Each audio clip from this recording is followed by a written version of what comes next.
Penyakit pulpa, periapikal, ataupun periodontal seperti plak memiliki peran terhadap penyakit pernafasan. Bakteri yang terdapat pada penyakit pulpa, periapikal, ataupun periodontal memiliki peran dalam memicu atau merangsang terjadinya beberapa penyakit pernafasan. Di sini kami akan membahas mengenai penyakit pernafasan, Chronic Obstructive Pulmonary Disease atau COPD, dan COVID-19. Chronic Obstructive Pulmonary Disease atau COPD merupakan penyakit paru kronik progresif multifaktorial yang menyebabkan hambatan aliran udara. Obstruksi ini mengakibatkan sesak nafas yang persisten dan progresif, batuk produktif, kelelahan, dan juga infeksi dada berulang.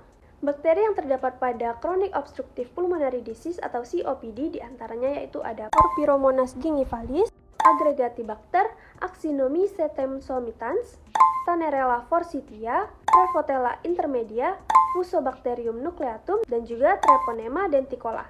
Untuk produk yang dihasilkan oleh bakteri Porphyromonas gingivalis, yang pertama yaitu ada outer membrane vesicles untuk mengurangi aktivitas seluler dan mendorong apoptosis pada sel epitel alveolar, menyebabkan kerusakan pada lapisan pelindung respiratori, serta melindungi protein dari hidrolisis. Yang kedua yaitu ada arginin gingipain, dapat meningkatkan adhesi Streptococcus pneumonia.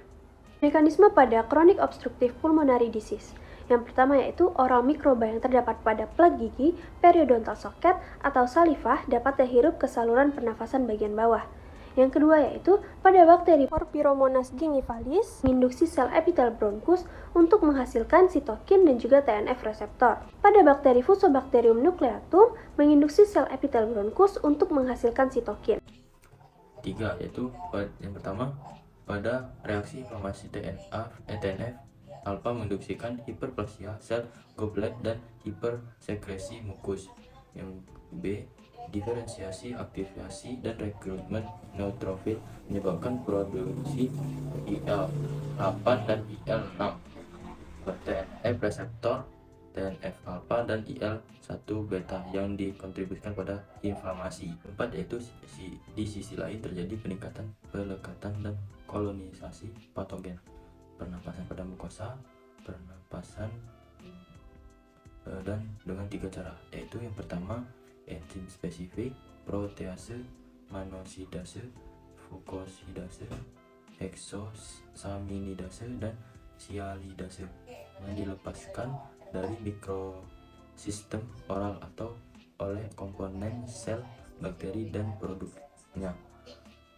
Lipopolisakarida atau disebut LPS, peptidoglika, asam, lipotekion, fibrea, dan toksin, modifikasi atau meningkatkan ekspresi di reseptor sel epitel mukosa.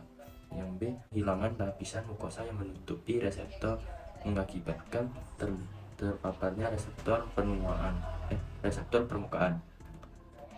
Yang C, enzim hidrolitik yang berasal dari patogen periodontal menghancurkan lapisan saliva yang melindungi dari kolonisasi bakteri patogen.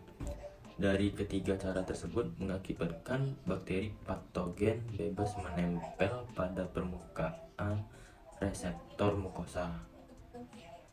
Yang kelima yaitu penyumbatan pernapasan dan infeksi akibat bakteri yang menempel pada permukaan reseptor, menyebabkan terjadinya COPD. COVID-19 adalah penyakit yang dapat menyebabkan gangguan pernafasan dan juga radang paru.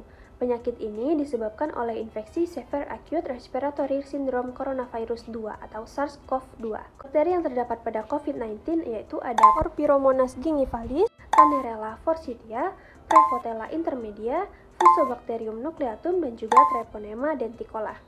Pada COVID-19, bakteri Porphyromonas gingivalis menghasilkan lipopolisakarida yang dapat menyebabkan yang pertama yaitu memulai penuaan seluler diikuti dengan rekrutmen neutrofil, sitokin proinflamasi, dan juga sel fagositik. Yang kedua yaitu merangsang pembentukan spesies oksigen reaktif atau ROS yang menyebabkan inisiasi dan stabilisasi kerusakan DNA. Yang ketiga yaitu memicu penuaan dengan ekspresi vimentin yang lebih tinggi dan bersama angiotensin converting enzyme 2 atau AC2 mendorong lebih banyak invasi pada SARS-CoV-2. COVID-19 yang pertama ada perlekatan virus, yaitu Satu, bakteri penginduksi inflamasi periodontal sehingga merangsang jaringan epitelium, alveolar, endotelium, sel neutrofil, dan sel makrofag untuk membentuk ROS sehingga menyebabkan kerusakan DNA.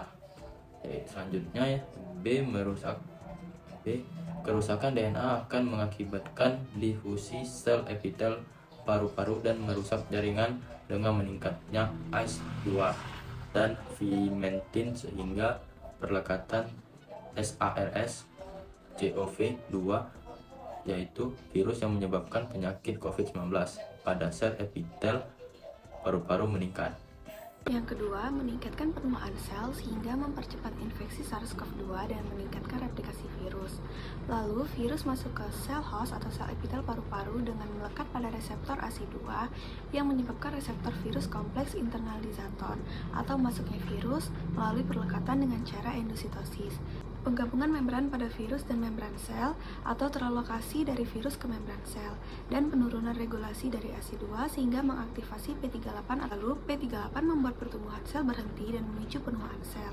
Lalu penuaan pada jaringan paru-paru menyebabkan percepatan infeksi SARS-CoV-2 dan meningkatkan replikasi virus. Yang ketiga, meningkatkan respon inflamasi sehingga merusak sel epitel paru-paru.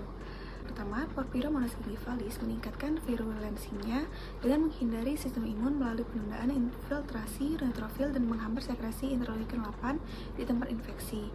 Lalu, kurangnya interleukin 8 dihubungkan dengan pertumbuhan patogen berlebih dan peningkatan invasi SARS-CoV-2 yang disebabkan oleh terganggu integrasi seluler di lapisan epitel alveolar paru-paru. Lalu, peningkatan kadar sitokin semakin mempercepat gangguan integritas seluler di lapisan epitel alveolar paru-paru dengan menyebarkan patogen periodontal ke rongga mulut dan paru-paru sehingga menyebabkan peningkatan sitokin proinflamatori yaitu interleukin 1, interleukin 7, interleukin 10, interleukin 17, interleukin 8 dan TNF-alpha dan protein monosit kemotrans 1. Lalu, interleukin 17 telah diidentifikasi sebagai stimulan penuaan yang memperburuk peradangan paru-paru. Lalu, peningkatan sitokin ini juga dapat menginduksi kerusakan sel epitel paru-paru sehingga menciptakan kondisi untuk memperparah infeksi SARS-CoV-2.